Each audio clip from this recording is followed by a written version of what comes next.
암탉이 울면 집안이 망한다더니 이 집은 내가 망쳤다. 진작에 쫓아냈어야 했어. 1976년 비 내리는 성북동 길가에서 저는 그릇 파편이 뺨에 박힌 채로 서 있었습니다. 그때만 해도 딸 셋은 죄였으니까요. 시어머니 목소리는 대문 너머까지 울렸습니다. 유서 깊은 시댁의 기와 추녀 밑으로 후두득 떨어지는 빗방울 소리가 제 귓가를 때렸습니다. 마당 흙바닥은 이미 질퍽했고 세상은 온통 흐렸습니다. 아이들은 제 치마폭에 얼굴을 묻고 있었습니다. 첫째는 10살, 둘째는 8살, 셋째는 5살. 하얀 고무신을 신은 새 아이는 눈물이 무엇인지 아직 모르는 나이였지요. 엄마, 할머니가 왜 우리 보고 나가래? 첫째 딸 선이가 물었습니다. 그 아이는 이미 세상의 눈을 읽기 시작했습니다. 주변 동네 아주머니들이 대문 틈으로 들여다보던 시선, 반상회에서 수군거리던 목소리. 이미 모든 것을 느끼고 있었지요. 시아버지는 담뱃대를 턱턱 털며 마당에 서 있었습니다. 남편은 어디에도 없었습니다. 이마 위로 비가 흘러내렸지만 그는 움직이지 않았습니다. 종손대 끊어지게 생겼으니 이제 와서 무슨 말이 필요하겠냐. 그의 목소리는 바람 소리보다 작았습니다. 마치 오래된 라디오에서 들려오는 9시 뉴스처럼 담담했습니다. 뉴스는 늘 그렇게 누군가의 불행을 담담히 전했습니다. 이혼 도장 찍고 나가. 길게 볼 것 없다. 그 말에 제 무릎이 흔들렸습니다. 빨랫줄에 걸린 아이들의 옷이 바람에 펄럭였고 멀리서 확성기를 통해 울리는 새마을운동 방송 소리가 들렸습니다. 세상은 변함없이 돌아가고 있었습니다. 세상은 변함없이 돌아가고 있었습니다. 저는 천천히 대문 앞으로 걸어갔습니다. 세 딸의 손을 모두 잡을 수 없어 아이들은 서로의 손을 잡고 따라왔습니다. 저는 대문 밖 흙바닥에 무릎을 꿇었습니다. 퍽! 젖은 무릎이 지늘게 빠지는 소리였습니다. 제발, 아이들만이라도. 목소리가 나오지 않았습니다. 아이들의 학교는 어쩌고, 친구들은 어쩌고, 내일 아침 도시락은 어쩌고. 그때 동네 안악들이 수군거리기 시작했습니다. 저기 봐, 최신의 며느리 무릎 꿇었네. 딸만 셋 낳았으니 당연한 거지. 그래도 그렇지 요즘 세상에 그래도 대문 밖에 무릎 꿇이는 집안이 다 있네. 저는 우산도 없이 비를 맞고 있었습니다. 누가 부처님께 비는 것처럼 합장했는지도 모릅니다.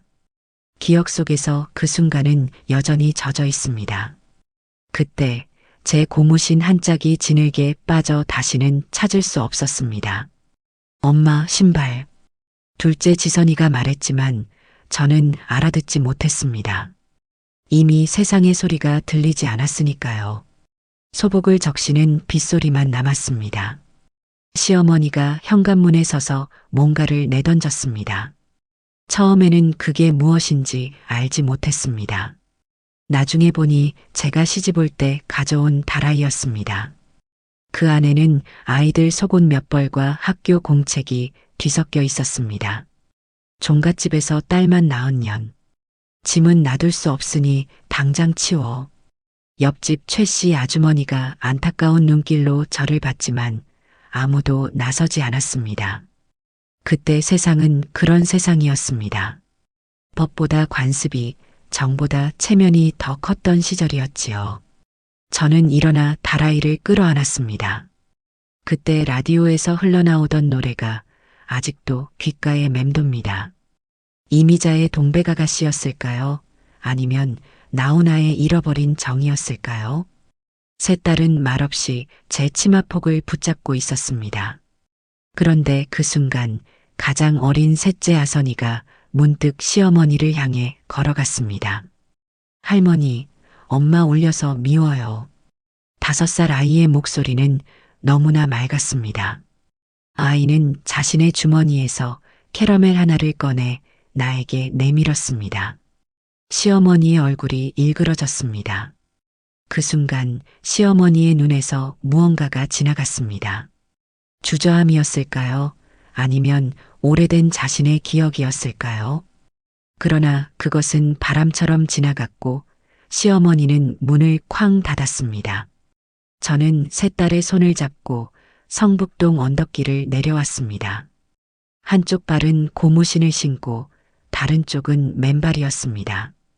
그날 비는 그치지 않았습니다. 그날 밤 우리가 묵을 곳은 시장 근처 허름한 여인숙이었습니다. 천장의 백열전구는 깜빡거렸고 방바닥은 차가웠습니다. 그곳에서 저는 맹세했습니다. 아이들을 절대 포기하지 않겠다고.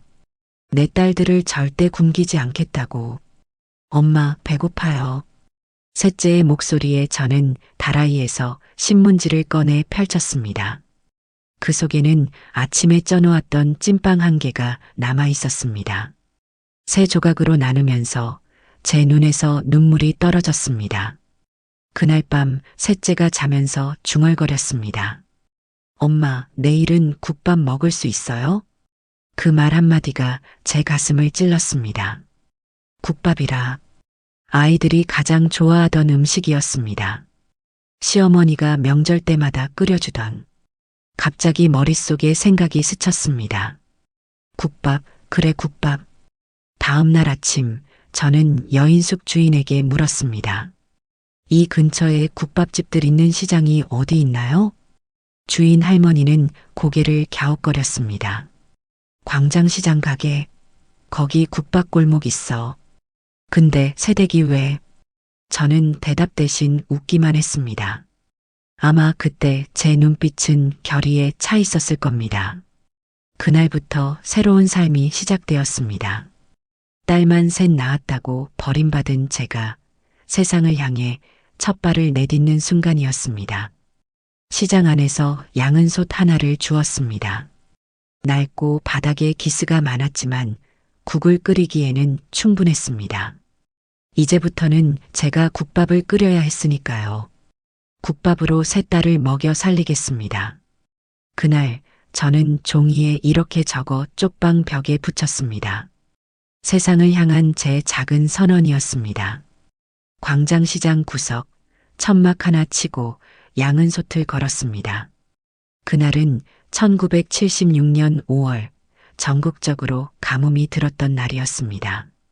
라디오에서는 달러가 480원을 넘어섰다는 뉴스가 흘러나왔고 사람들은 모두 허리띠를 졸라매던 시절이었지요. 아줌마, 거기서 뭘 하는 거요? 시장 입구에 생선 아주머니가 물었습니다. 손에는 칼이 들려 있었고 앞치마는 생선 비늘로 번들거렸습니다. 국밥 팔려고요. 제 목소리는 마른 바람처럼 가늘었습니다. 그러자 아주머니는 껄껄 웃었습니다. 부잣집 며느리가 국밥을 판다고? 그 손으로 어떻게 시장 국밥을 끓인다고? 제 손을 보니 정말 하얗고 깨끗했습니다. 시집살이 할 때도 손은 늘 고왔으니까요. 하지만 그것도 잠시 양은 솥을 만지는 순간 뜨거운 통증이 전해졌습니다. 첫 화상의 기억입니다. 아이고, 손대었네. 조심해야지. 생선 아주머니는 얼음을 한 덩어리 건네줬습니다. 차가운 얼음이 데인 살에 닿자 시원했습니다. 제가 할 수 있어요. 저는 중얼거렸습니다.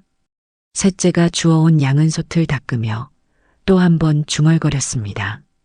해야만 해요. 처음 끓인 국밥은 형편없었습니다. 무는 너무 질겨 씹을 수 없었고 고기는 너무 질겨 국물에 맛을 내지 못했습니다. 설상가상으로 소금을 너무 많이 넣어 짤기까지 했지요. 그날은 손님이 단 한 명도 없었습니다. 두 딸들은 학교를 마치고 돌아와 제 앞에 앉았습니다. 셋째는 국밥 냄새를 맡으며 눈을 반짝였습니다. 엄마, 이거 먹어도 돼요? 아이들은 그 짠 국밥을 한 그릇씩 비웠습니다. 단 한마디 불평도 없이 말이죠. 첫째는 심지어 엄마 국밥이 최고예요라며 엄지손가락을 세웠습니다. 그 모습에 저는 눈물을 참을 수 없었습니다. 하지만 곧 깨달았습니다. 이제 울 시간조차 없다는 것을요. 울음 대신 국물을 더 끓여야 했습니다. 둘째 날도 셋째 날도 손님은 없었습니다. 시장 사람들은 그저 호기심 어린 눈으로 저를 쳐다볼 뿐이었습니다. 딸 셋의 남편 없이 어떻게 살려고. 종갓집 며느리라더니 쫓겨났나 봐. 불쌍해라. 저 손으로 어떻게 국밥을. 귓가에 들리는 소리들이 칼보다 날카로웠습니다. 그러나 저는 침묵했습니다.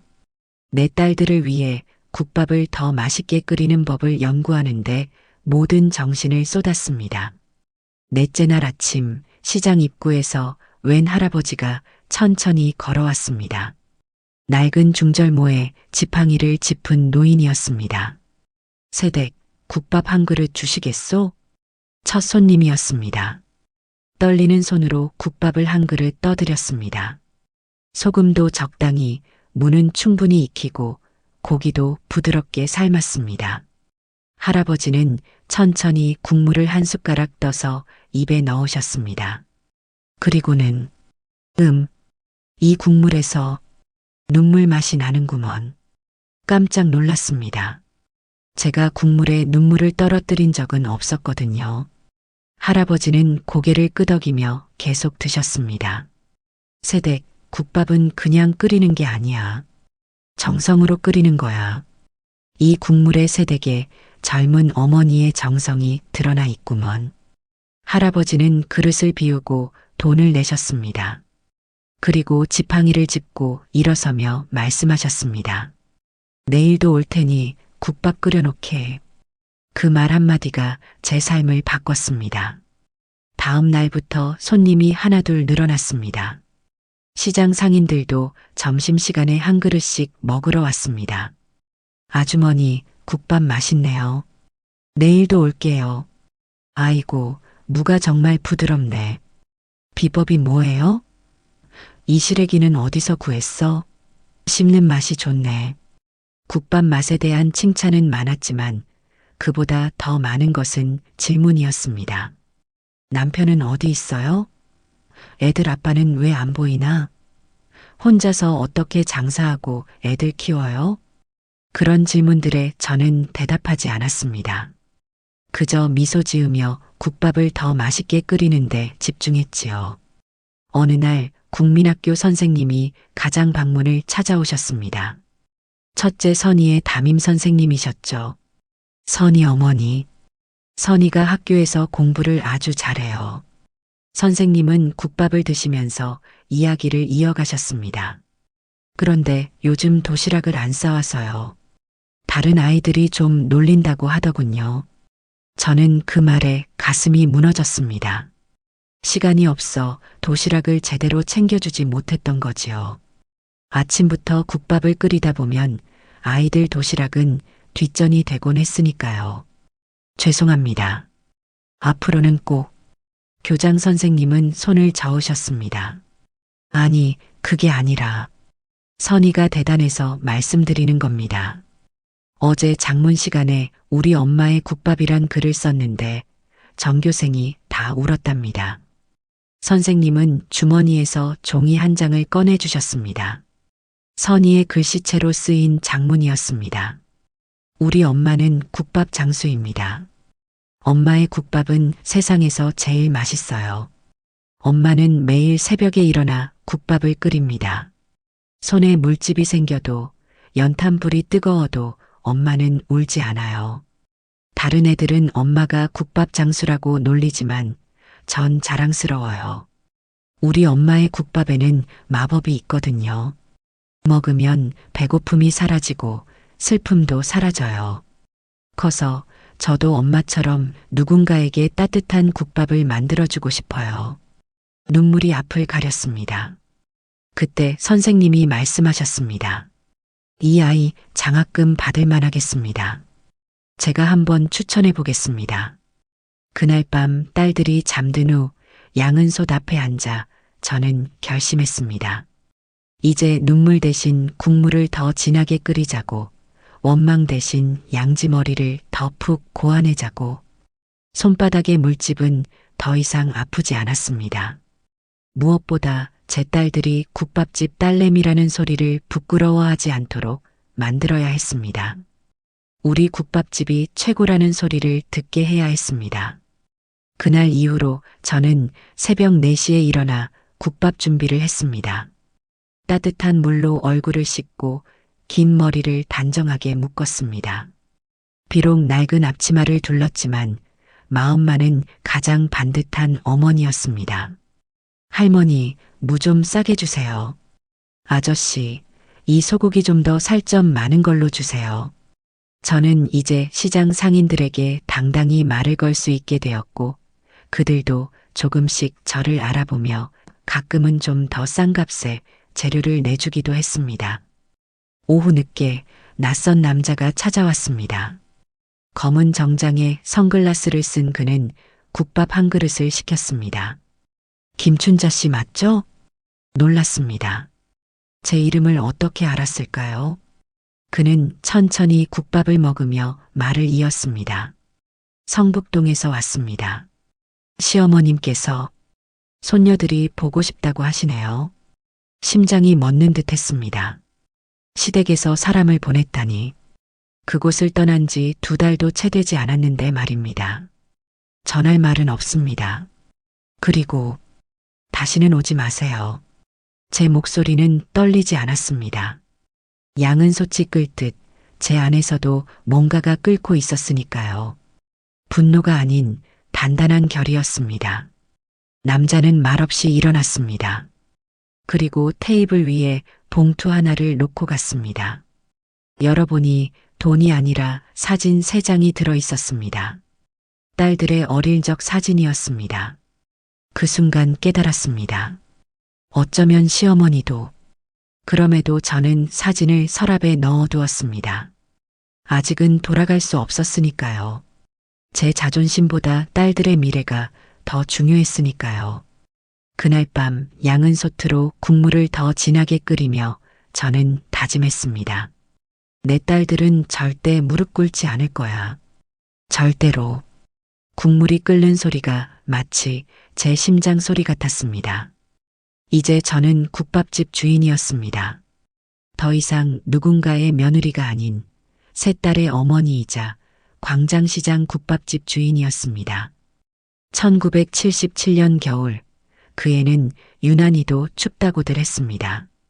연탄값이 올라 2장 피우던 걸 1장으로 줄이던 시절 광장시장 구석 국밥집에 굴뚝에서만은 하얀 연기가 쉬지 않고 피어올랐습니다.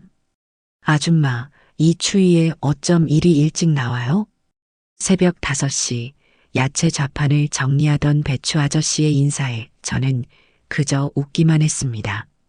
웃음 뒤에 숨은 피로감은 아무도 몰랐지요. 딸들은 아직 이불 속에서 뒤척이고 있을 시간. 저는 벌써 양은 솥에 물을 올리고 물을 썰고 시래기를 다듬고 있었습니다.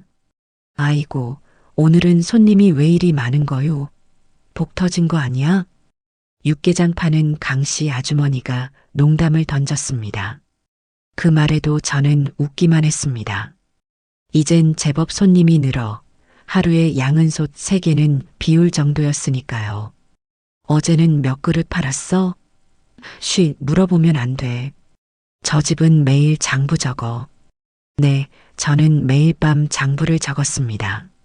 국밥 한 그릇에 200원, 공깃밥 하나는 30원이었습니다. 하루벌이가 2만 원을 넘는 날도 있었지요. 그럴 때면 딸들에게 학용품을 사줄 수 있었지요. 엄마, 나 연필 깎는 칼 하나만 사주면 안 돼? 엄마, 동무들은 다 빨간 장갑 있는데. 엄마, 참고서 한 권만. 세 딸의 소원은 늘 작았습니다. 그래서 더 마음이 아팠지요. 아이들은 이미 자라면서 엄마에게 부담 주지 않는 법을 배우고 있었습니다. 동네 반상의 날이었습니다.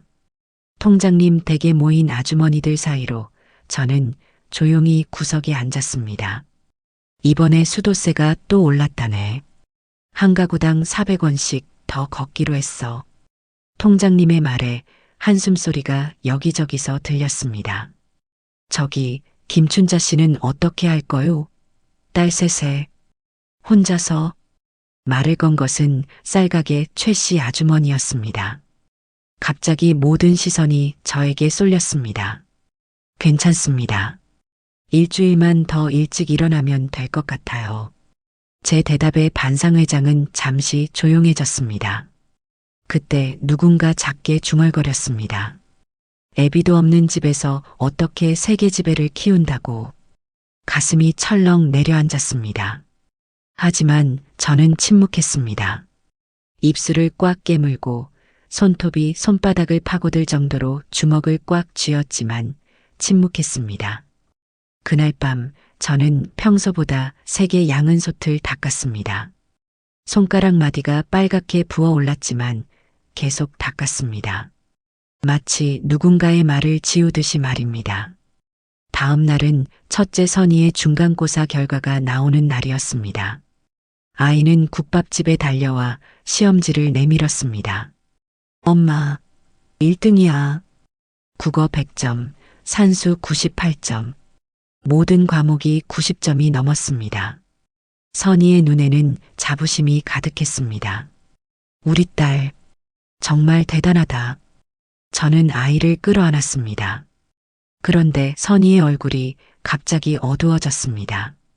근데 엄마, 담임 선생님이 학부모 면담하자고 하셨어. 심장이 빠르게 뛰기 시작했습니다. 국밥집을 비울 수가 없었습니다. 하루라도 문을 닫으면 단골 손님들이 떨어질 테고 그럼 수입도 줄어들 테니까요. 엄마가 꼭 갈게. 그날 저녁 양은 솥을 일찍 내려놓고 학교로 향했습니다. 첫째의 교실 앞에 서자 과거의 기억이 밀려왔습니다. 저도 한때는 공부를 잘했습니다. 그러나 여자는 글 읽히면 팔자 사나워진다며 고등학교도 보내주지 않으셨던 부모님. 아, 선희 어머니 오셨네요. 들어오세요. 선생님은 반갑게 맞아주셨습니다.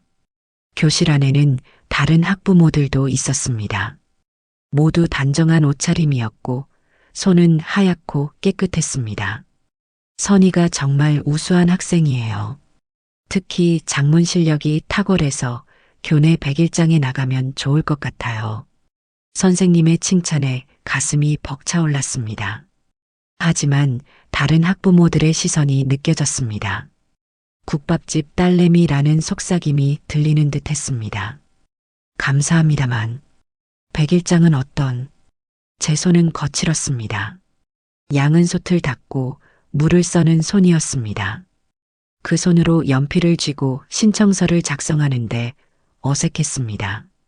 그때 옆자리 학부모가 작게 말했습니다. 저기, 남편은 왜 안 오셨어요? 보통 이런 건 아버지가. 말을 끝맺기도 전에 선생님이 끊었습니다.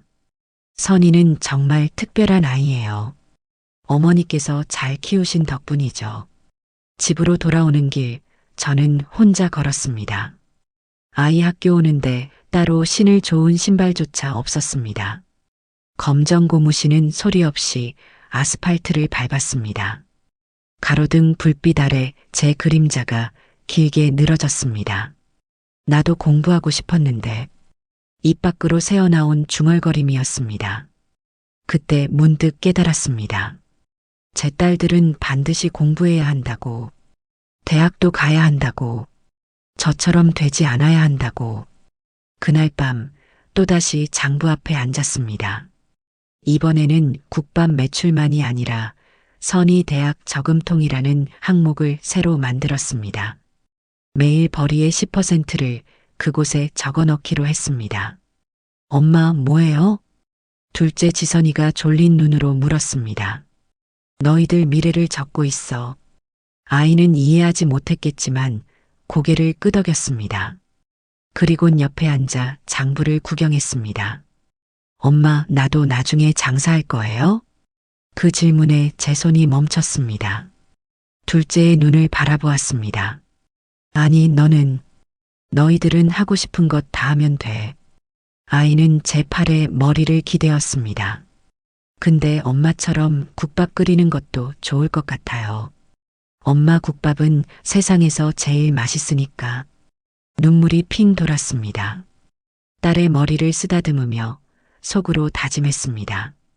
내 딸들은 꼭 다른 삶을 살 수 있게 해줄 거야.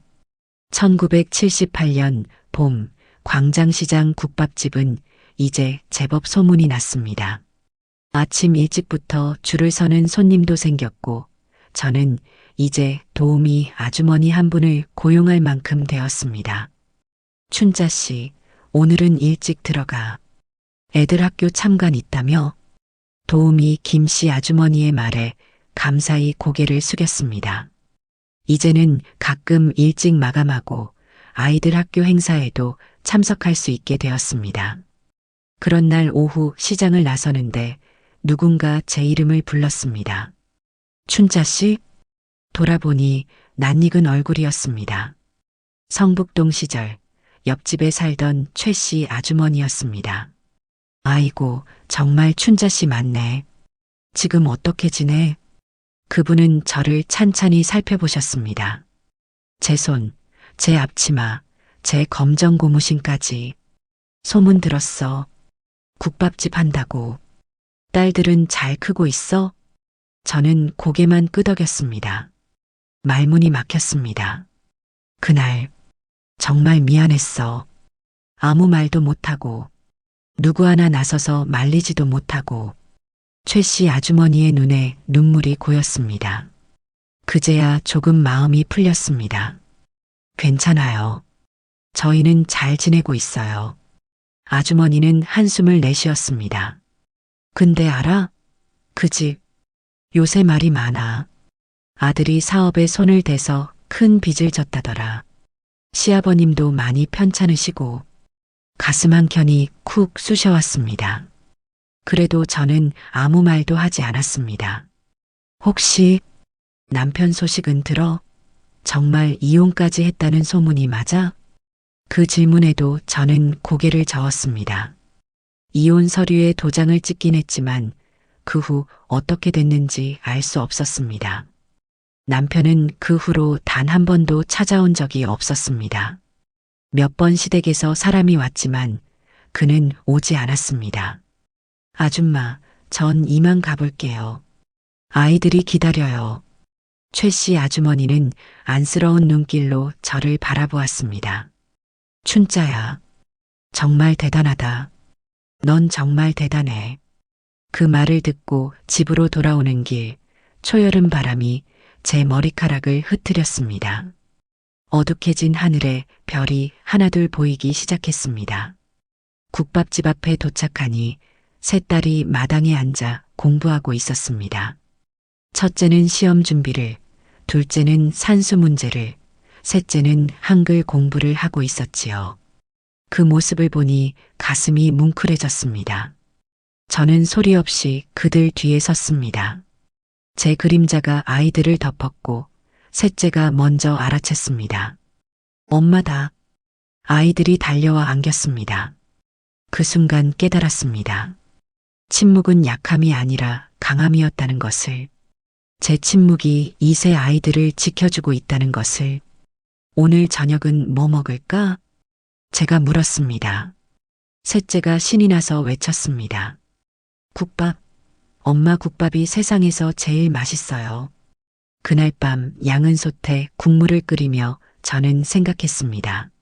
아직 갈 길이 멀었지만 적어도 이제 누구에게도 무릎 꿇지 않을 힘이 생겼다고. 그 힘은 바로 이 세 딸이라고. 불씨가 환하게 타오르며 양은 손 밑을 데웠습니다. 마치 제 가슴 속에서 타오르는 희망처럼 말입니다. 엄마, 나 대학 갈래요. 1980년 가을, 셋째 아선이가 국밥집 안에서 불쑥 말했습니다. 이제 국민학교 2학년이었습니다. 옷깃에는 항상 애국조 배지가 반짝였지요. 그래, 가야지. 우리 아선이는 꼭 대학 가야지. 저는 국자로 국물을 젓다 말고 대답했습니다. 유리창 너머로 가을 하늘이 높고 푸르렀습니다. 라디오에서는 김추자애님은 먼 곳에가 흘러나오고 있었지요. 선생님이 그러는데 요즘은 여자도 대학 많이 간대요. 그리고 여학생 특별장학금도 있대요.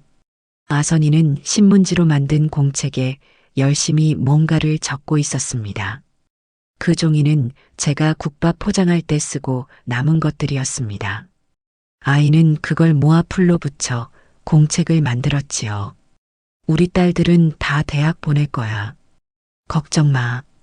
대답은 쉬웠지만 마음은 무거웠습니다. 첫째 선이는 중학생이 되어 제법 의젓해졌고 둘째 지선이는 내년이면 국민학교 졸업을 앞두고 있었습니다. 곧 대학 학비가 필요할 때가 올 테고 지금 버는 돈으로는 턱없이 부족했습니다. 그날 밤 셋째가 잠든 후 녹슨 철제 상자를 열었습니다. 그 안에는 대학 저금통이라고 적힌 봉투가 있었습니다. 조금씩 모은 돈이었지만 대학 등록금의 절반도 안 되는 액수였습니다. 어떡하지? 걱정하는데 첫째 선이가 조용히 다가왔습니다. 이미 어른의 눈빛을 가지고 있었습니다. 엄마, 내 장학금 받을 수 있어. 걱정 마. 그 아이는 엄마의 마음을 읽는 듯 했습니다. 선이는 학교에서 항상 1등을 놓치지 않았고 장문대회에서도 여러 번 상을 탔습니다. 나 서울대 갈 거야. 법대. 선이의 말에 가슴이 뭉클해졌습니다. 법대라. 사람들의 억울함을 풀어주는 곳. 아마도 그 아이는 엄마의 무릎 꿇었던 기억을 지우고 싶었나 봅니다. 그럼 나는 의대 갈래. 갑자기 둘째 지선이가 끼어들었습니다. 언제 와서 듣고 있었는지 잠옷 차림으로 문간에 서 있었습니다.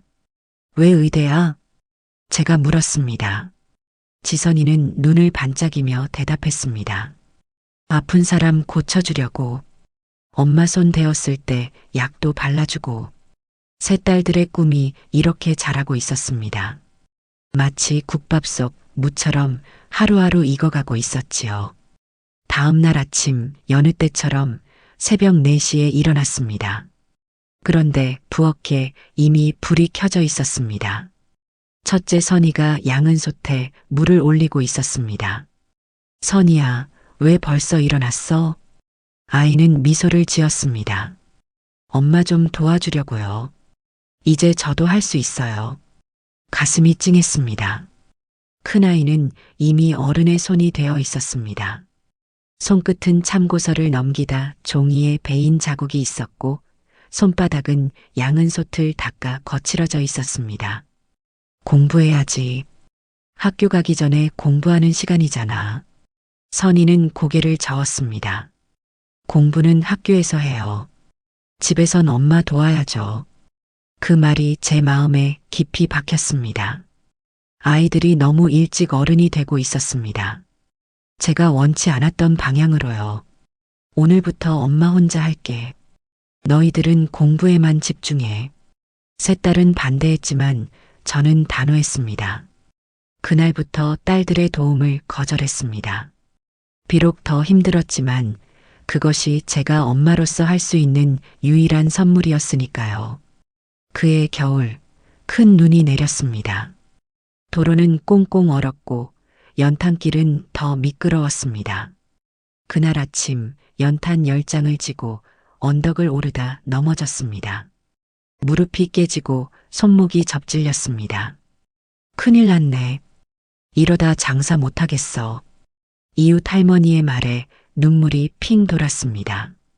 하루라도 가게 문을 닫으면 손님들은 다른 집으로 갈 테고 그럼 수입이 끊길 테니까요. 그날 저녁 세 딸이 학교에서 돌아와 저를 발견했습니다. 붕대감은 손과 다리를 보고 놀란 표정이었지요. 엄마, 왜 그랬어요? 왜 혼자서? 첫째가 눈물을 글썽였습니다. 그 아이는 가방을 내던지고 곧장 부엌으로 향했습니다. 양은솥을 꺼내고 물을 썰기 시작했습니다. 내일부터 내가 할게요. 학교 끝나고 반대할 기운이 없었습니다. 그저 고개를 끄덕였지요. 그렇게 첫째는 학교 끝나고 국밥집을 돕기 시작했습니다. 손님들은 처음엔 놀라다가 이내 칭찬을 아끼지 않았습니다. 아이고, 선이가 벌써 이렇게 컸나? 국물 맛이 어머니랑 똑같네. 공부도 잘한다면서? 대단하다, 대단해. 그러던 어느 날 첫째가 하교길에 작은 상자를 들고 왔습니다. 포장지로 쌓인 그것을 저에게 건넸습니다. 엄마, 이거 첫 월급으로 샀어요. 월급이라니.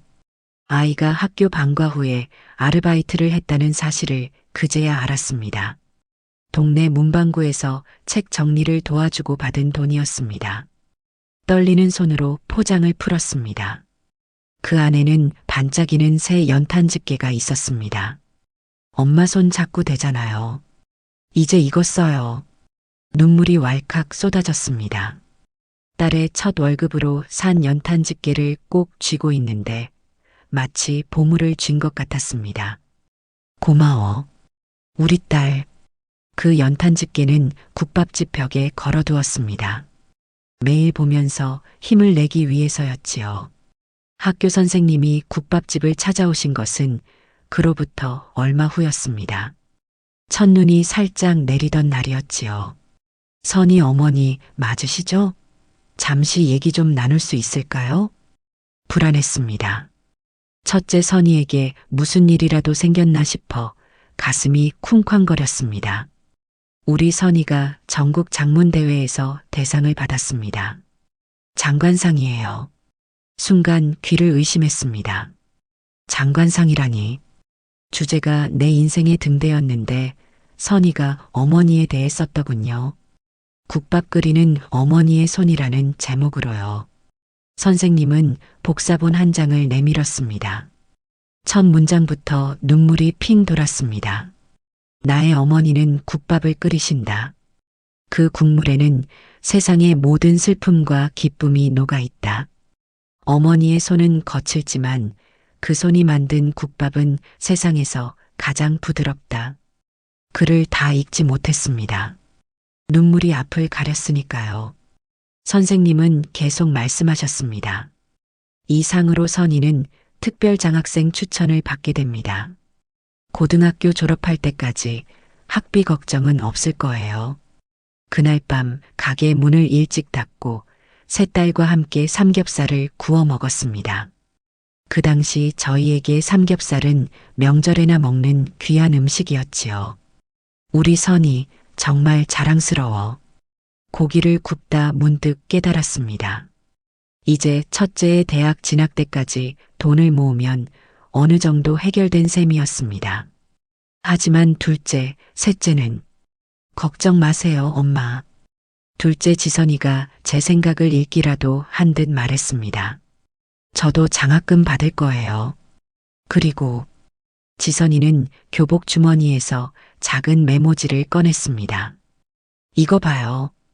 제가 계산해 봤어요. 셋째까지 다 대학 보내려면 얼마나 더 벌어야 하는지. 12살 아이가 이미 가계부를 계산하고 있었습니다. 메모지에는 빼곡한 숫자들이 적혀 있었습니다. 국밥 한 그릇, 하루 매출, 월 수입. 가슴이 먹먹해졌습니다. 이 아이들은 이미 어른이 되어 있었습니다. 제가 무릎 꿇었던 그 순간부터 아이들은 어른이 되기로 결심했던 것 같았습니다. 자, 이제 고기 다 익었어요. 많이 드세요, 엄마. 셋째 아선이가 젓가락으로 고기를 제 그릇에 담아주었습니다. 9살 아이의 손길이 이미 친정어머니 같았습니다. 창밖으로 첫눈이 내리고 있었습니다. 1980년의 겨울, 저는 비로소 희망을 보았습니다. 그것은 첫눈처럼 소리 없이 내려앉은 희망이었습니다. 그날 밤 양은솥을 닦으며 저는 문득 웃음을 지었습니다. 세 딸이 각자의 꿈을 향해 달려가는 모습이 눈앞에 그려졌기 때문입니다. 법대, 의대, 그리고 아직 정하지 못한 셋째의 미래까지. 우리 딸들은 반드시 내 손으로 키울 거야. 열심히 살다 보니 시간 가는 줄 모르고 일했습니다.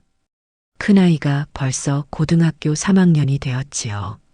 어느 날과 같은 평범한 저녁, 아이들과 늦은 저녁을 먹고 있었습니다. 그때 전화벨이 울렸습니다. 밤 10시가 넘은 시간, 누구일까 싶어 수화기를 들었습니다. 여보세요? 춘자씨, 나예요. 순간 심장이 멎는 듯 했습니다. 남편의 목소리였습니다.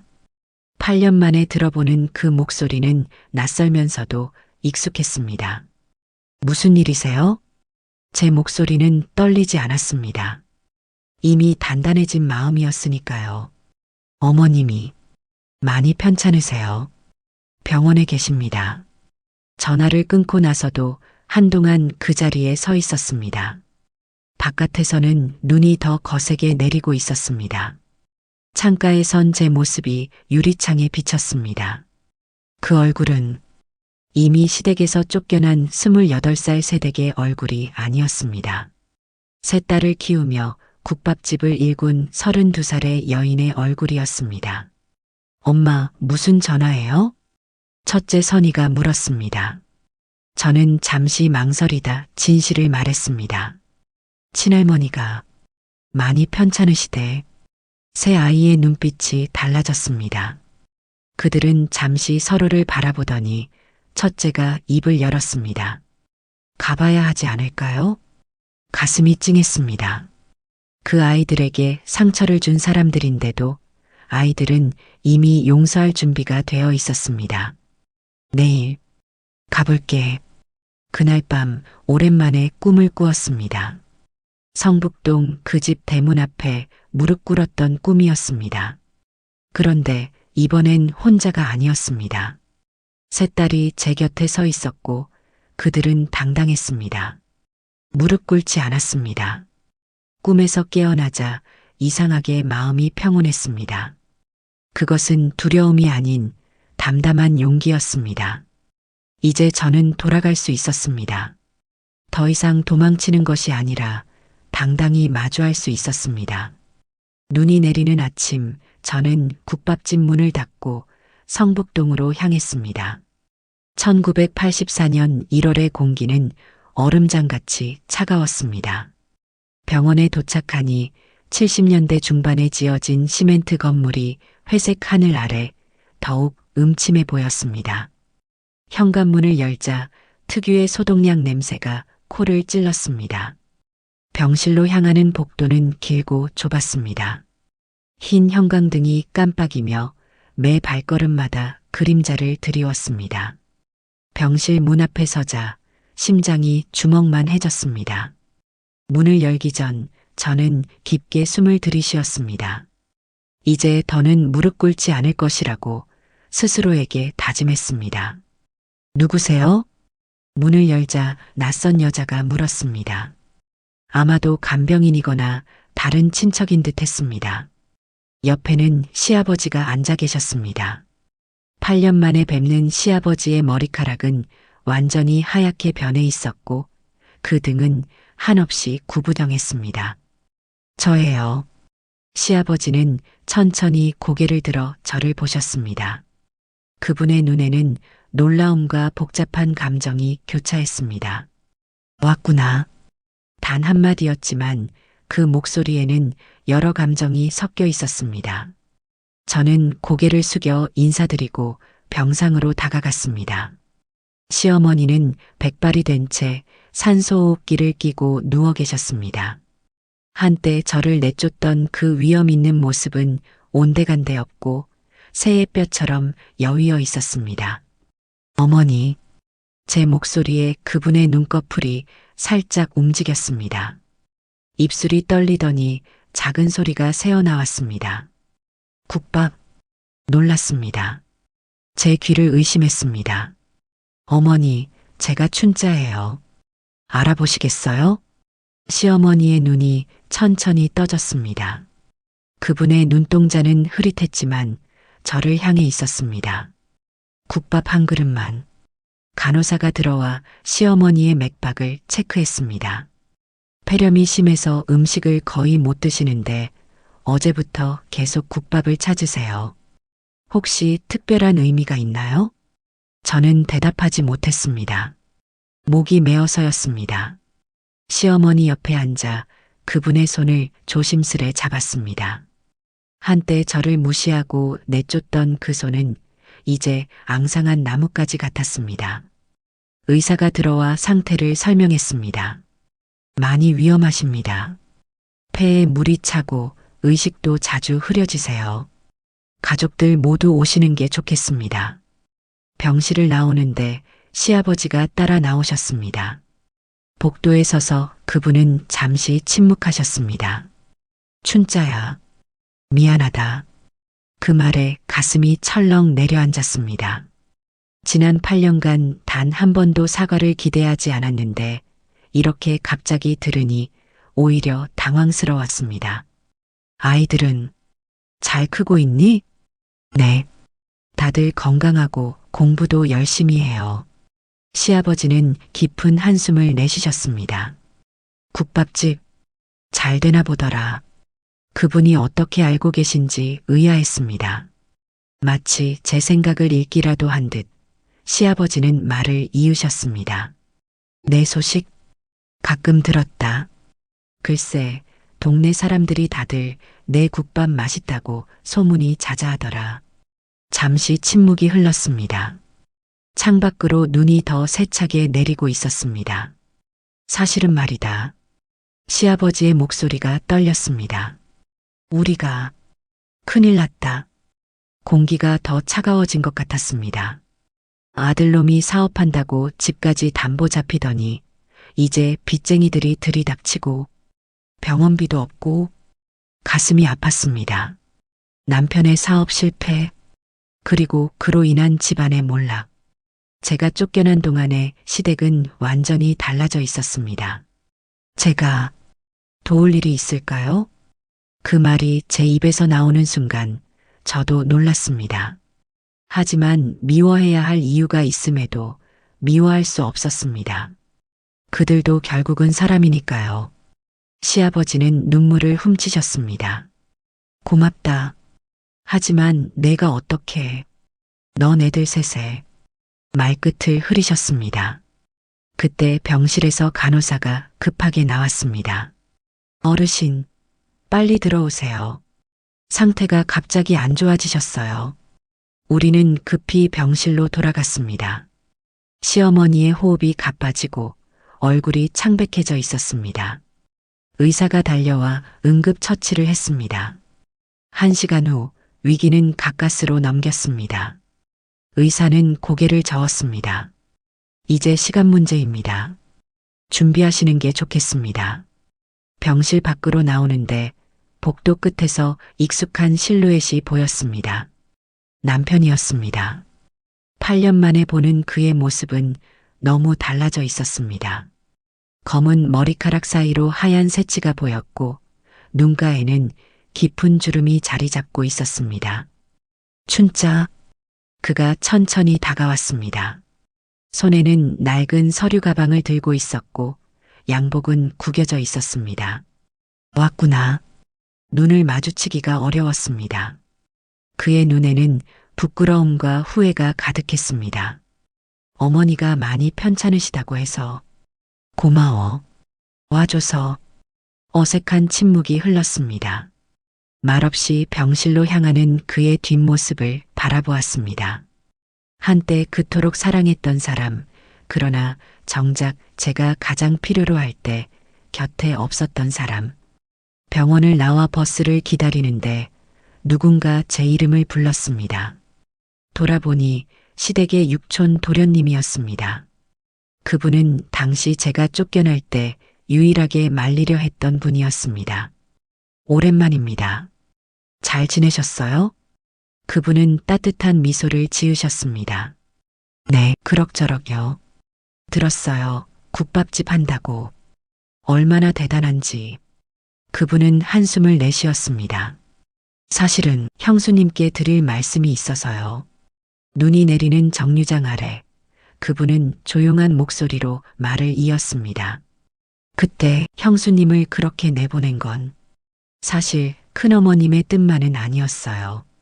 가슴이 쿵 내려앉았습니다. 무슨 말씀이세요? 형님이. 그러니까 이미 다른 여자가 있었거든요. 아들을 낳아줄 사람이 필요하다고.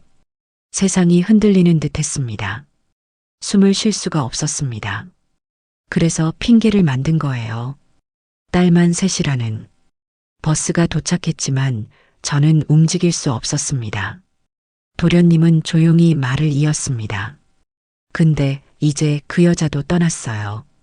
빚더미에 앉으니까. 형님이 이젠 정말 혼자예요. 아무 말도 할 수 없었습니다. 8년간 품어온 원망과 상처가 한순간에 다시 터져 나올 것 같았습니다. 형수님, 화나시죠? 당연해요. 하지만 도련님은 주머니에서 낡은 편지 한 통을 꺼냈습니다. 이건 큰어머님이 쓰신 편지예요. 형수님에게 전해달라고. 작년부터 계속 부탁하셨는데 용기가 없어서 떨리는 손으로 편지를 받았습니다. 봉투에는 춘자에게라고 적혀 있었습니다. 읽어보세요. 큰어머님은 많이 후회하고 계세요.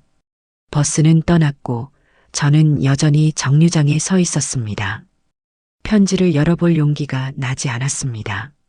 집으로 돌아가는 길, 눈은 계속 내렸고 가슴은 복잡한 감정으로 가득 찼습니다.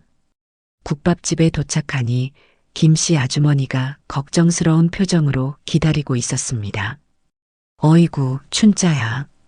큰일 났어. 가슴이 철렁했습니다. 아이들이요? 아니, 아이들은 괜찮아. 근데 아까 사람들이 왔었어. 양복 입은 사람들이. 빚 독촉하러 왔다더라. 놀랐습니다.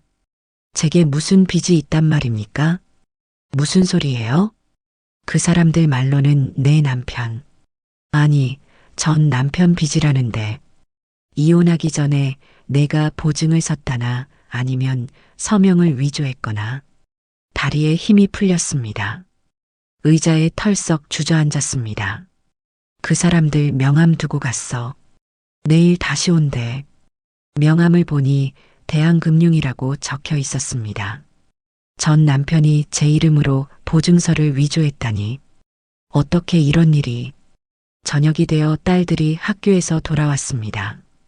첫째는 내일이면 대학 입시를 위한 모의고사가 있다고 했고, 둘째는 교내 과학경시대회에서 상을 탔다고 자랑했습니다. 셋째는 새 참고서를 사고 싶다고 조르고 있었지요. 아이들의 얼굴을 보니 갑자기 눈물이 왈칵 쏟아질 것 같았습니다. 이 아이들에게 어떻게 이런 일이 생겼다고 말할 수 있을까요? 겨우 안정을 찾아가던 우리 가족인데. 엄마, 할머니는 어떠셨어요? 첫째 선이가 물었습니다. 많이 편찮으셔. 아이들에게 모든 걸 말해야 할지 망설여졌습니다. 시댁의 몰락, 남편의 배신, 그리고 이 빚 문제까지. 할머니가 너희들 보고 싶어 하셨어. 그것만 말했습니다. 아직은 아이들에게 더 큰 짐을 지울 수 없었습니다. 우리도 한번 가볼까요? 둘째 지선이가 조심스레 제안했습니다. 놀랐습니다.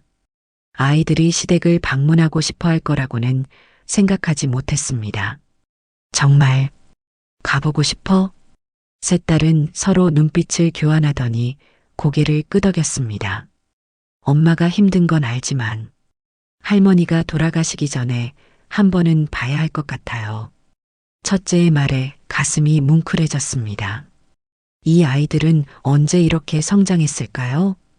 그날 밤 아이들이 모두 잠든 후 시어머니의 편지를 열었습니다. 누렇게 바랜 편지지에는 떨리는 글씨체로 적힌 문장들이 있었습니다. 춘자야, 이렇게 편지로나마 용서를 빌 수밖에 없어 부끄럽구나. 나도 한때는 너처럼 시댁에서 홀대받은 며느리였다. 그때의 아픔을 너에게 고스란히 물려준 것 같아 가슴이 아프다. 사실 나도 딸만 셋을 낳았었지. 시아버지 위독하실 때 전처의 아들을 내 소생으로 올린 거였어. 그 아이가 바로 너의 남편이지. 그런데 내가 왜 너에게 그런 아픔을 주었는지 용서해다오. 이제 와서 이런 말이 무슨 소용이 있겠냐만. 내 딸들 정말 잘 컸다더구나. 한 번만 보고 싶구나. 내가 잘못했다. 정말 잘못했다. 편지를 읽는 내내 눈물이 멈추지 않았습니다. 시어머니도 저와 같은 아픔을 겪었다니. 그런데 왜 저에게 같은 아픔을 주셨을까요? 다음 날 아침 문을 두드리는 소리에 일어났습니다. 검은 양복을 입은 두 남자가 서 있었습니다. 오춘자 씨 맞으십니까? 대한금융에서 나왔습니다. 위협적인 태도로 그들은 2천만 원의 빚을 독촉했습니다.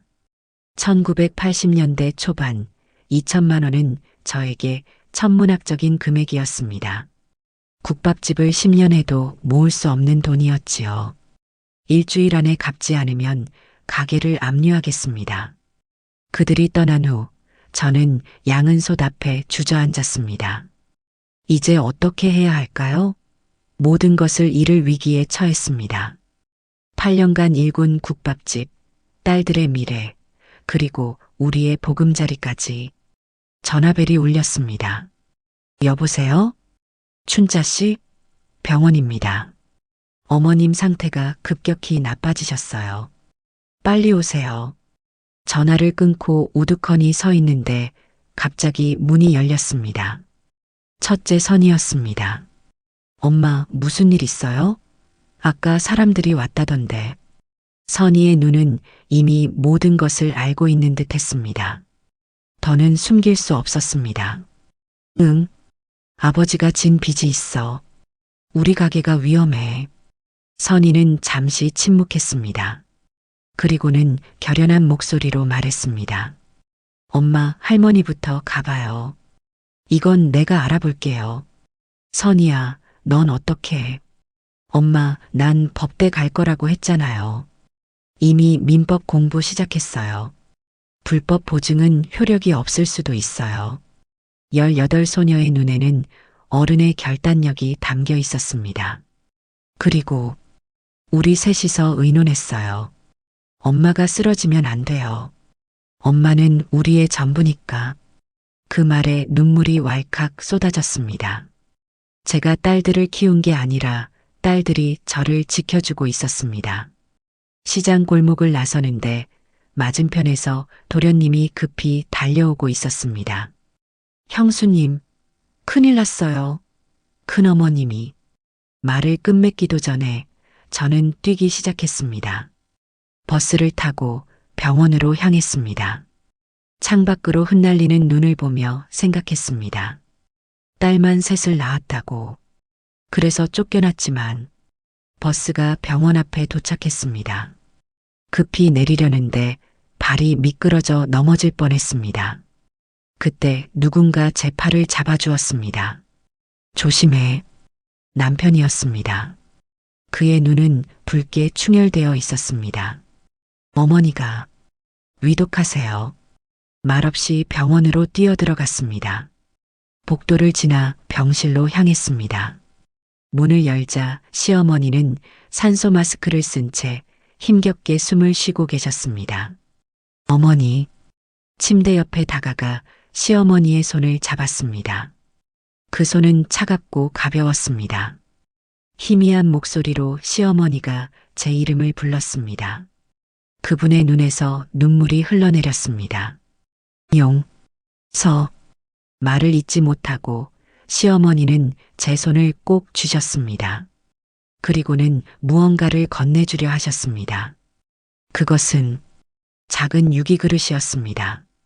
성북동에서 제가 사용하던 바로 그 국밥 그릇. 이걸 내게 주려고 간직했다. 시어머니의 마지막 말이었습니다. 심장 모니터의 소리가 단조로워지고 방 안에 정막이 흘렀습니다. 그날 밤 저는 시어머니의 임종을 지켰습니다. 그리고 손에는 유기 그릇을 쥔 채 창밖으로 내리는 눈을 바라보았습니다. 닫혔던 문이 열리고 새로운 위기가 찾아왔습니다. 하지만 이제 저는 알았습니다.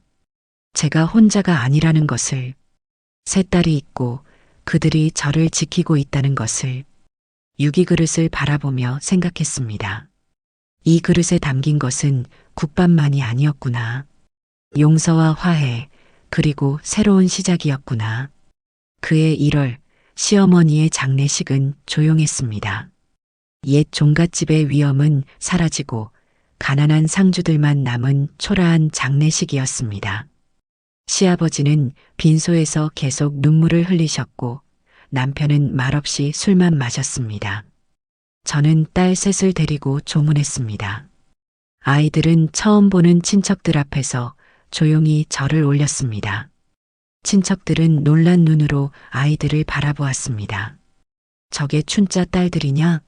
어쩜 저리 반듯하게 컸나? 딸내미들이 국밥집 딸마저? 중학생이 벌써 저렇게 예쁘고.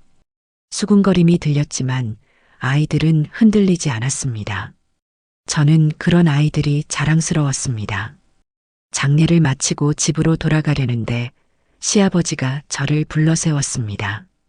춘자야, 잠깐만. 복도 끝에서 시아버지는 낡은 나무 상자를 들고 계셨습니다. 그 상자를 제게 건네셨습니다. 내 어머니가 계속 이거 널 주라고 했어. 상자를 열어보니 낡은 한복 한 벌과 작은 금반지, 그리고 누렇게 변색된 종이 한 장이 있었습니다. 내가 시집 올 때 입었던 한복이야. 어머니가 내가 쫓겨난 후에도 계속 간직했더라. 눈물이 핑 돌았습니다.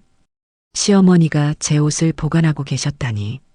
그리고 이건 내가 써온 재산 명세서다. 종이를 보니 집 문서와 땅 문서, 그리고 빚 내역까지 상세히 적혀 있었습니다. 이제 우리 집은 내 남편이 진 빚 때문에 모두 경매에 넘어갈 거야. 성북동 집도 다 없어질 거야.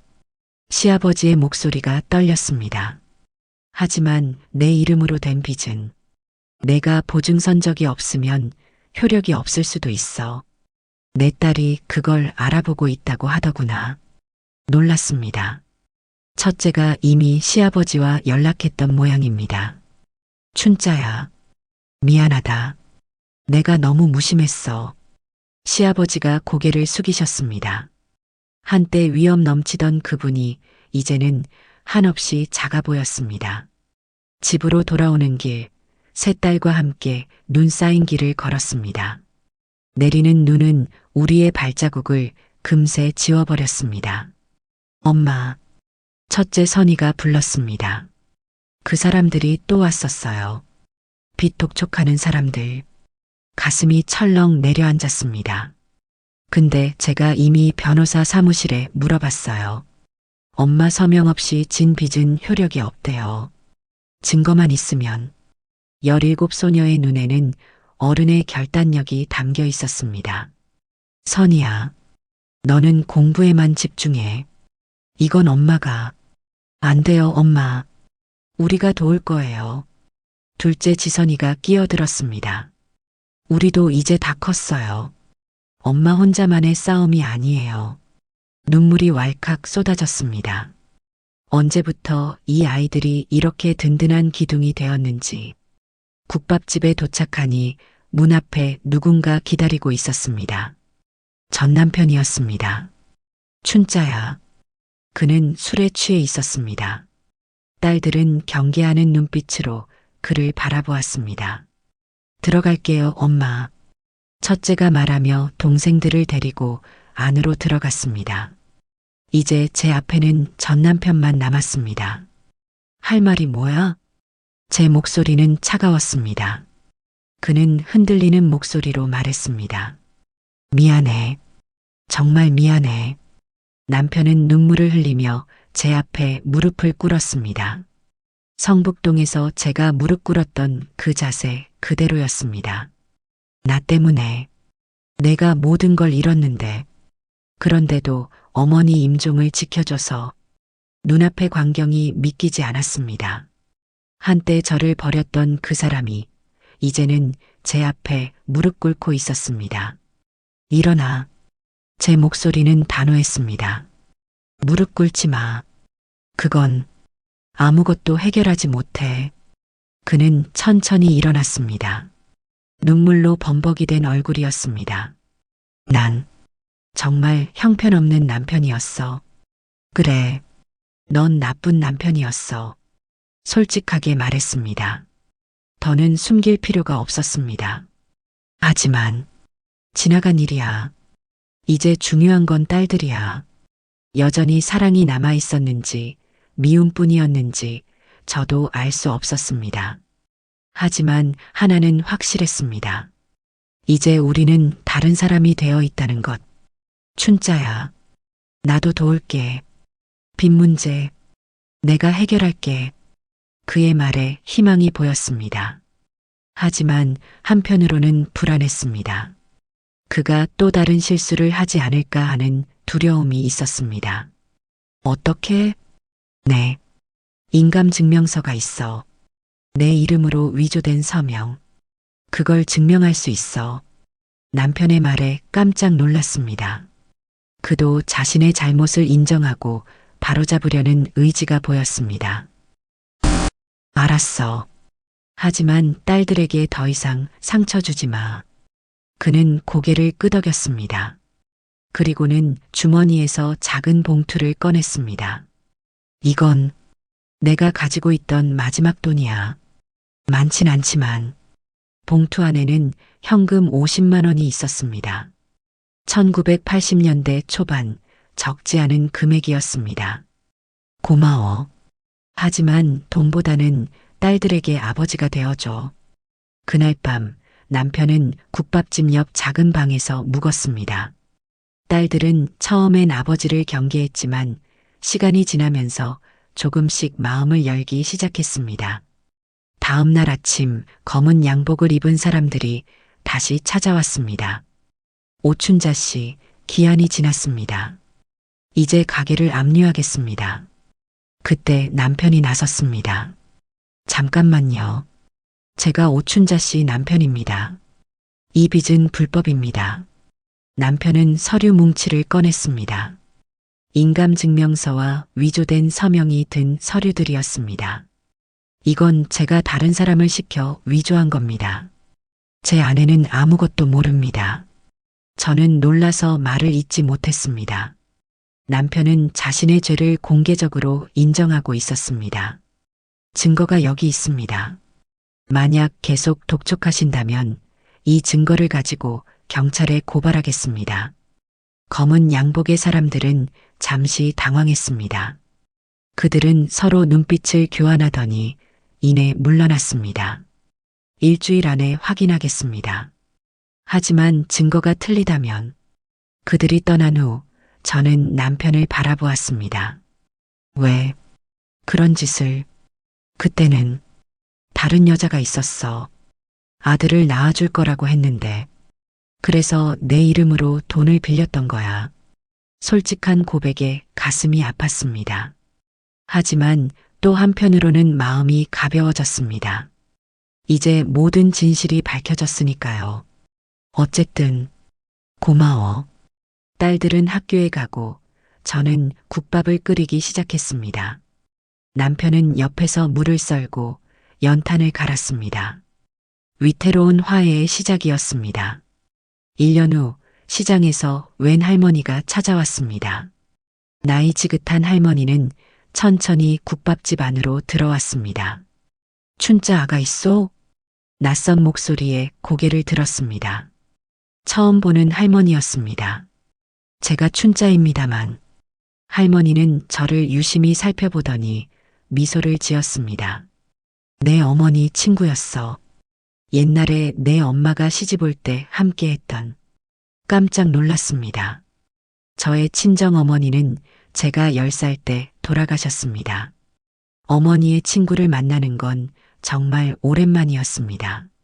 어머니 친구분이세요? 어떻게? 내 어머니가 살아계셨으면 지금쯤 널 얼마나 자랑스러워 하셨을까. 딸 셋 키우며 여기까지 왔으니. 할머니의 말에 눈물이 핑 돌았습니다. 어머니가 늘 그러셨어. 우리 춘자는 뭐든 할 수 있는 아이라고. 내 이름 춘자가 봄의 아이라는 뜻이잖니. 내 어머니가 널 낳고 지은 이름이야. 어머니에 대한 기억이 물밀듯이 밀려왔습니다. 10살 때 돌아가신 어머니, 그리고 시집간 후로는 친정과도 멀어진 저였습니다. 어머니가 그렇게 말씀하셨어요? 할머니는 고개를 끄덕였습니다. 그리고 이건 내 어머니가 남긴 거야. 내가 시집갈 때 주려고 했던 것인데 그때 주지 못했어. 국밥 비법. 내 어머니가 직접 쓴 거야. 내 국밥이 그렇게 맛있다는 소문을 들었는데 아마 어머니의 손맛을 닮았나 보구나. 왜 이제서야? 목이 메어 말을 잇지 못했습니다. 할머니는 깊은 한숨을 내쉬었습니다. 널 찾았지. 시집간 후에도 찾았단다. 하지만 시댁에서 거절했어. 이젠 우리 집 사람이니 상관 말라고. 성북동에서 쫓겨났다는 소식도 뒤늦게 들었고 이제야 겨우 널 찾았구나, 춘자야. 요리책을 펼쳐보니 어머니의 필체로 빼곡히 적힌 조리법들이 있었습니다. 무국, 소고기국, 그리고 맨 마지막 페이지에는 춘자에게라고 적힌 짧은 편지가 있었습니다. 사랑하는 딸아, 나는 내가 훌륭한 어머니가 될 것을 안다. 내 손맛은 나보다 더 좋을 테니 이 책은 그저 나의 마음을 전하는 것일 뿐이다. 어떤 어려움이 와도 굴하지 마라. 너는 봄처럼 언제나 새로 피어날 수 있는 아이니까. 눈물이 하염없이 흘렀습니다. 10살 때 잃은 어머니의 목소리가 귓가에 들리는 것 같았습니다. 할머니는 제 손을 잡았습니다. 내 어머니는 널 늘 지켜보고 있을 거야. 그리고 지금 내 딸들처럼 반듯한 아이들을 키운 너를 보면 얼마나 자랑스러워 하실까. 그날 저녁 국밥집은 특별한 손님들로 가득 찼습니다. 할머니는 동네 노인들을 모셔왔고 남편은 처음으로 가게 일을 도왔습니다. 딸들은 학교에서 돌아와 반찬을 나르고 그릇을 닦았습니다. 이 국밥 정말 맛있구먼. 내가 어렸을 때 어머니가 끓여주시던 맛이야. 할아버지 한 분이 감탄하셨습니다. 손님들 사이로 웃음소리가 퍼졌고 가게는 활기찼습니다. 문득 시어머니가 생각났습니다. 그분도 이런 모습을 보고 싶어 하셨을까요? 유기그릇을 손에 쥐고 돌아가시기 전 그분의 눈에는 어떤 마음이 담겨 있었을까요? 갑자기 문이 열리고 시아버지가 들어오셨습니다. 모두가 놀란 눈으로 바라보는 가운데 그분은 조용히 구석 자리에 앉으셨습니다. 국밥 한 그릇만 주게. 시아버지의 목소리는 떨렸습니다. 저는 천천히 국밥 한 그릇을 담았습니다. 그리고 시어머니가 제게 남긴 바로 그 유기그릇에 담았습니다. 시아버지 앞에 국밥을 내려놓자 그분의 눈에 눈물이 고였습니다. 이 그릇, 어머니가 내게 준 거구나. 네, 마지막에 주셨어요. 시아버지는 천천히 국물을 한 숟가락 떠서 입에 넣으셨습니다. 그리고는 눈물을 흘리셨습니다. 맛있구나. 내 어머니 솜씨를 닮았어. 놀랐습니다. 시아버지가 제 친정 어머니를 알고 계셨다니. 내 어머니, 옛날에 우리 동네 국밥집에서 일하셨지. 내가 젊었을 때 그 집 국밥을 즐겨 먹었단다. 처음 듣는 이야기였습니다. 어머니가 국밥집에서 일하셨다니. 그때 맛을 잊지 못했어. 그런데 내 국밥이 그 맛과 똑같구나. 시아버지의 고백에 가슴이 뭉클해졌습니다. 어쩌면 그분도 늘 제 국밥을 그리워하셨던 것일까요? 그날 밤 가게를 닫은 후 모두가 함께 둘러앉았습니다. 친정어머니의 친구, 시아버지, 남편, 그리고 세 딸까지. 마치 진짜 가족처럼. 춘자야. 시아버지가 불렀습니다. 그분은 제 이름을 부르는 것이 어색한 듯 했습니다. 이제부터 내가 할 일이 있을까? 내가 도울 수 있는 일이. 그 말에 가슴이 뭉클해졌습니다. 한때 저를 내쫓았던 그분이 이제는 도움을 청하고 있었습니다. 아버님, 국밥 맛있게 드셨으면 됐어요. 저는 미소를 지었습니다. 마음속 깊은 곳에서 무언가가 풀어지는 느낌이었습니다. 오랫동안 품어온 원망이 조금씩 녹아내리고 있었습니다. 춘자야. 어머니 친구분이 다정하게 불렀습니다. 어머니 친구분이라니. 뭐라고 불러야 할지. 제가 머뭇거리자 그분이 빙그레 웃으셨습니다. 그냥 이모라고 불러다오. 내 어머니와 나는 그렇게 가까웠으니까. 이모. 어릴 적 불러봤던 그 호칭이 몇십 년 만에 다시 입에서 나왔습니다. 내 어머니가 늘 하던 말이 있어. 사람은 이름으로 불러줘야 비로소 사람이 된다고. 내가 이제 모두에게 제대로 된 이름을 찾아준 것 같구나. 그 말에 문득 깨달았습니다. 시집살이 내내 저는 야라고 불렸습니다. 이름 없는 며느리였지요. 그리고 쫓겨난 후로는 국밥집 아줌마였습니다. 하지만 오늘 모두가 제 이름을 불렀습니다. 춘자라고, 봄의 아이라고. 밤이 깊어갔습니다. 둘러앉은 사람들의 얼굴에는 평온함이 깃들어 있었습니다. 국밥 한 그릇으로 시작된 이 기적 같은 화해. 엄마, 첫째 선이가 불렀습니다. 다음 주면 대학 입학 면접이에요. 원서는 이미 넣었지만 면접 준비를 더 해야 해요. 1.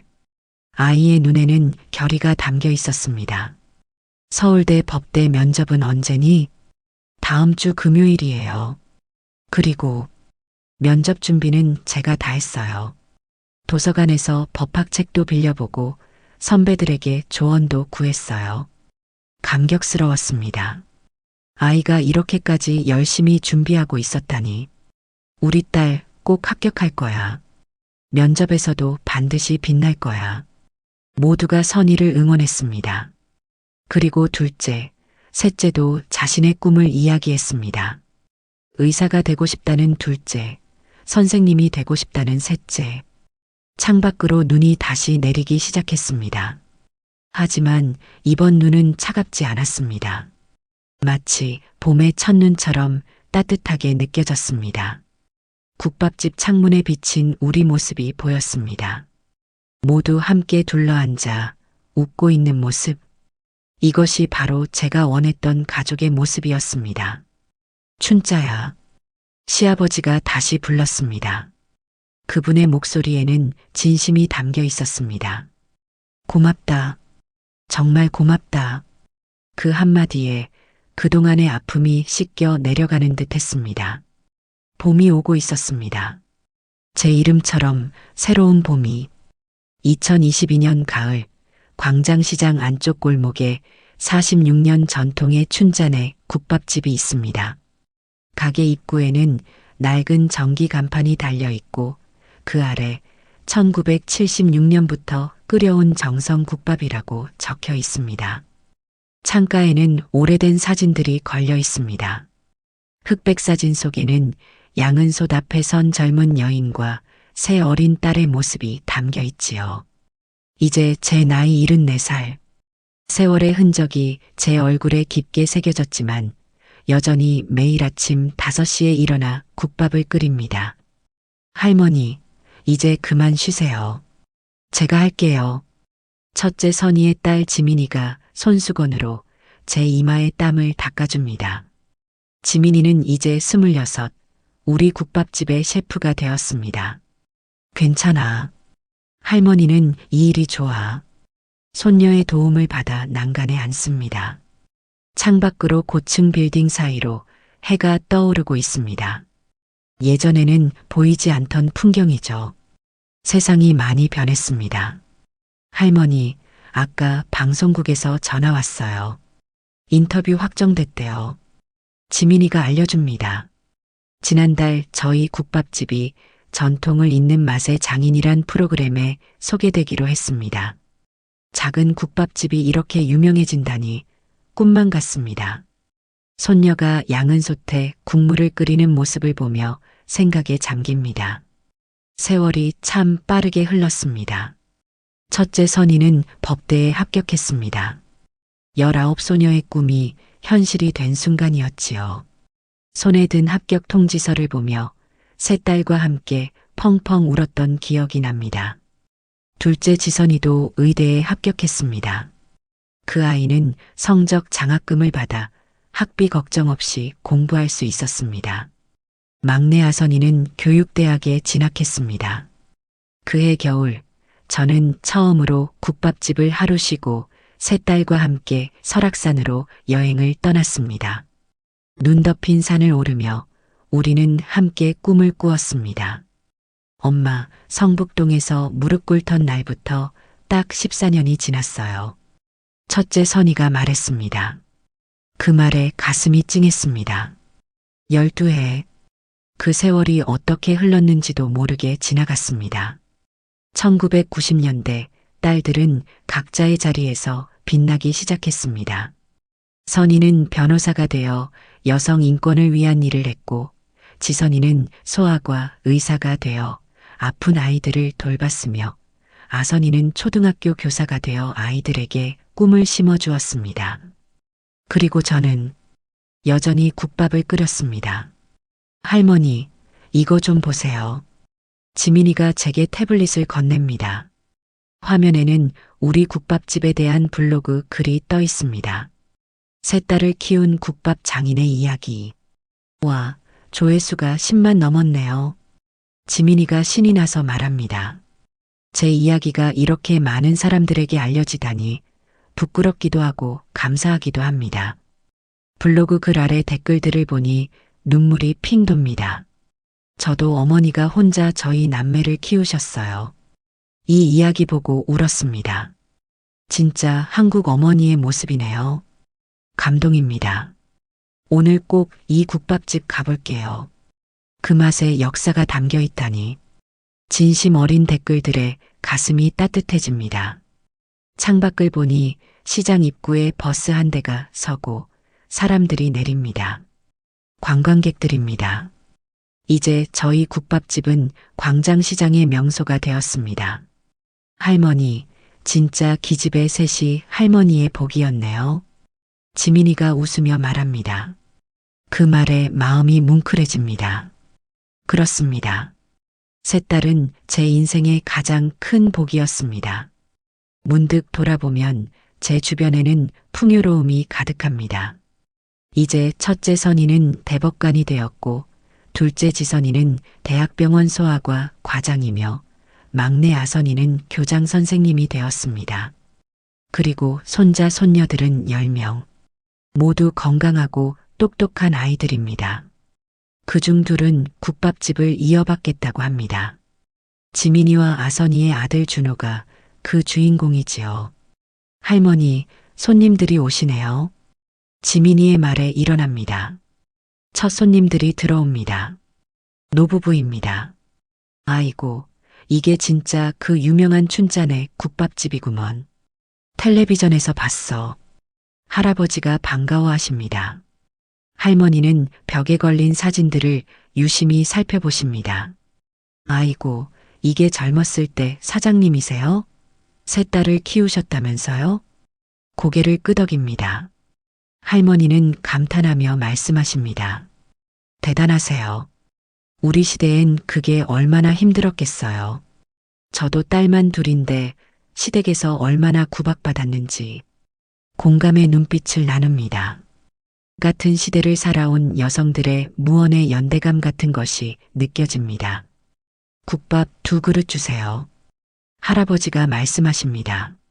저는 직접 국자를 들고 국물을 떠옵니다. 시어머니가 남겨주신 유기그릇에 담아 내드립니다. 이 그릇 참 귀한 거네요. 할머니가 알아보십니다. 유기그릇은 이제 낡았지만 여전히 윤기가 흐릅니다. 네, 시어머니가 주신 거예요. 마지막 선물이었죠. 할머니는 그릇을 조심스레 받아들며 물으십니다. 어떻게 이렇게 오래 국밥집을 하실 수 있었어요? 잠시 생각합니다. 참 긴 세월이었습니다. 사람을 먹이는 일이 제 인생이 됐나 봐요. 딸들 먹이다가 손님들 먹이다가 이제는 손주들 먹이고 있네요. 할머니는 국물을 한 숟가락 드시고는 눈물을 글썽입니다. 맛있네요. 어머니 국밥 맛이 나요. 그 말에 가슴이 따뜻해집니다. 어머니의 요리책은 여전히 제 보물입니다. 낡고 누렇게 변한 페이지들에는 세월의 흔적이 스며들어 있지만 그 레시피대로 끓인 국밥은 여전히 많은 이들의 마음을 데웁니다. 오후가 되자 딸들이 하나둘 가게를 찾아옵니다. 오늘은 특별한 날이니까요. 춘잔의 국밥 개업 날이자 제 생일이기도 합니다. 엄마 생신 축하해요. 첫째 선이가 꽃다발을 안겨줍니다.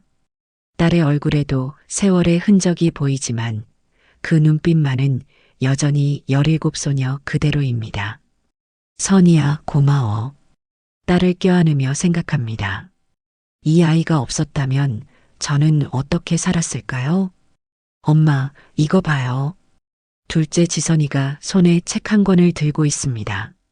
표지에는 국밥으로 세 딸을 키운 어머니의 이야기라고 적혀 있습니다.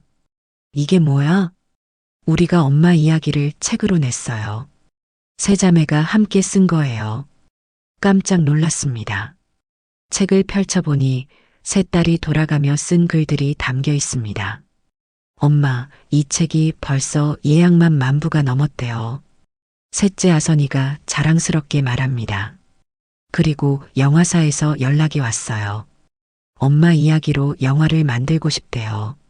어안이 벙벙합니다. 제 이야기가 영화가 된다고요?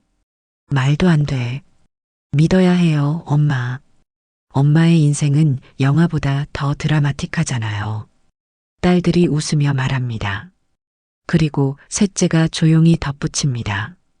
이 책의 인쇄 전액은 딸만 낳은 어머니들을 위한 장학재단에 기부하기로 했어요. 엄마 이름으로요. 눈물이 왈칵 쏟아집니다. 이런 날이 올 줄이야.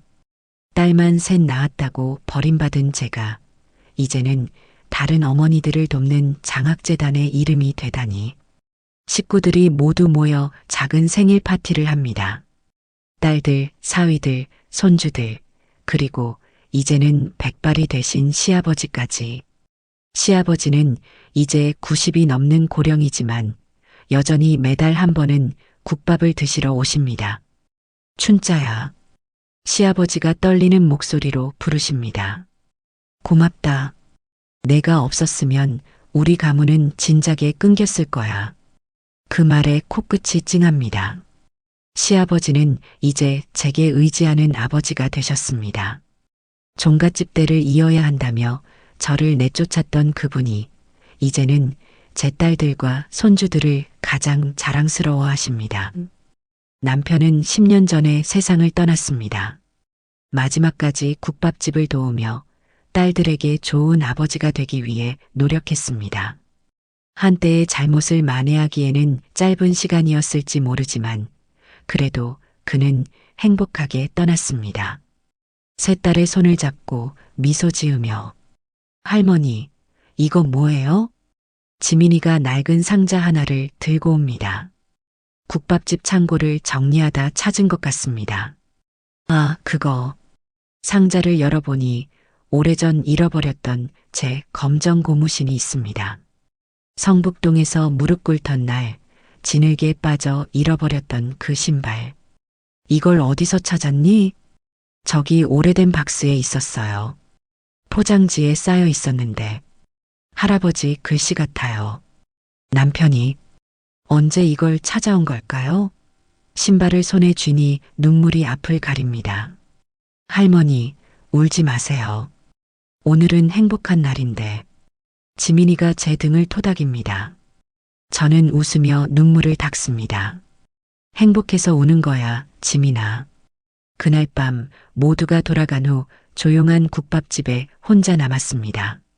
책장을 넘기며 세 딸이 쓴 글들을 읽어봅니다. 어머니의 국밥은 단순한 음식이 아니었습니다. 그것은 우리 가족의 역사였고 어머니의 눈물과 희망이 담긴 그릇이었습니다. 첫째 딸 올림. 환자들에게 약을 처방하기 전 나는 항상 어머니의 국밥을 생각합니다. 약보다 더 강한 치유력이 있던 그 국물처럼 나도 환자들에게 따뜻함을 전하고 싶습니다. 사랑해요, 둘째 딸 올림. 학생들에게 꿈을 가르칠 때 나는 항상 어머니를 떠올립니다. 딸만 셋이라는 이유로 버림받았지만 결국 세상을 바꾼 여성. 그분의 딸이라는 사실이 내 인생 최고의 자랑입니다. 감사합니다. 셋째 올림. 책의 맨 마지막 페이지에는 세 딸이 함께 쓴 문장이 있습니다. 우리 어머니는 국밥 그릇이 얼굴을 때린 그날 세상을 향해 첫 발을 내딛었습니다. 그리고 한 그릇의 국밥으로 수많은 이들의 배고픔과 마음의 상처를 달래주셨습니다. 어머니의 국밥에는 마법이 있습니다. 그것은 바로 무조건적인 사랑의 맛입니다. 책을 덮고 창밖을 바라봅니다. 서울의 밤하늘에는 별이 보이지 않지만 가슴속은 별빛으로 가득 찬 것 같습니다. 오래된 라디오에서는 이미자의 동백아가씨가 흘러나옵니다. 시어머니가 좋아하셨던 노래지요. 가게 한 구석에 놓인 시어머니의 사진을 바라봅니다. 그분도 행복해하고 계실까요? 내일이면 또 새벽 5시에 일어나 국밥을 끓여야 합니다. 수십 년을 단 하루도 거르지 않은 일상이지요. 하지만 이제는 지민이와 준호가 함께합니다. 제 삶이 이어지는 것 같아 마음이 뿌듯합니다. 낡은 앨범을 꺼내 펼쳐봅니다. 흑백 사진 속에는 세 딸의 성장 과정이 담겨 있습니다.